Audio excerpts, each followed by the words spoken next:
Now, Jim Bilbrey tells us in his own words about an event that changed his life forever and saved his daughter from a terrible death. So he had this new one, and he wanted to show it to us. Well, he showed the boys how you put the gunpowder in, you measure it, stick it in, you put the patch and the ball in there, shove it on down. Then he would set this primer cap at the trigger mechanism where he'd drill a little hole in there or make the hole bigger and clean. And then he'd take it outside and fire it. So he had this new one, and he wanted to show it to us. My little daughter, Carissa, she's about 5 at the time.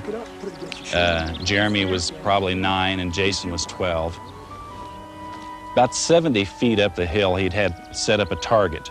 The target was made from an old box that had held a toy, and he'd flattened it out and put it up there. And Dad says, "I need a bullseye for the target." I said, "Well, I got a business card," and I fished out a business card out of my pocket.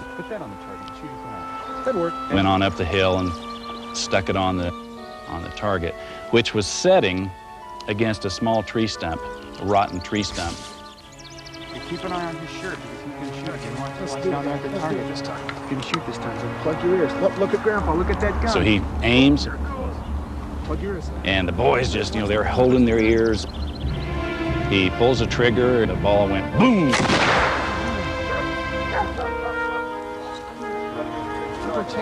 Shot through the air, hit the target, blew through it, blew apart part of the stump behind it, and ran through several saplings. It was an amazing amount of power for something so primitive. I couldn't believe it. And Dad said, "Well, I got one more ball to shoot. Who wants to try it now?" Dad was good that way. He would let us learn by doing. He showed them how to clean out the rifle, how to measure out the gunpowder so you had just the right amount, pour it in neatly, and put the patch and the ball, and ram it down in there again. And we stood there, and Dad got ready. None of us thought about the fact that Carissa wasn't around. We figured she'd gotten bored. He put his finger on the trigger. Dad had the target lined up. Things got quiet.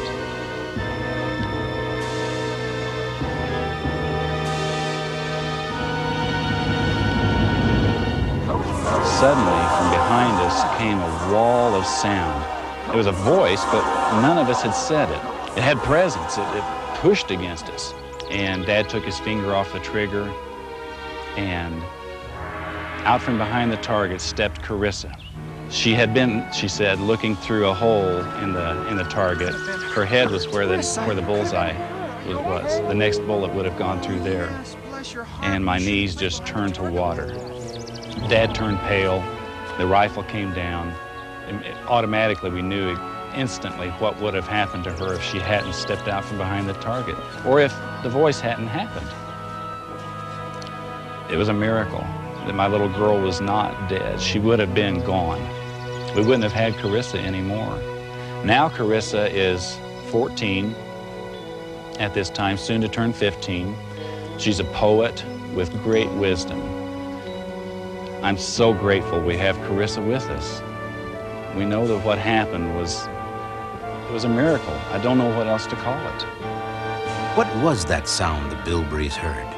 Who called out to them in that voice like thunder that told them Carissa was in danger? The Bilbrey family will tell you it was a miracle.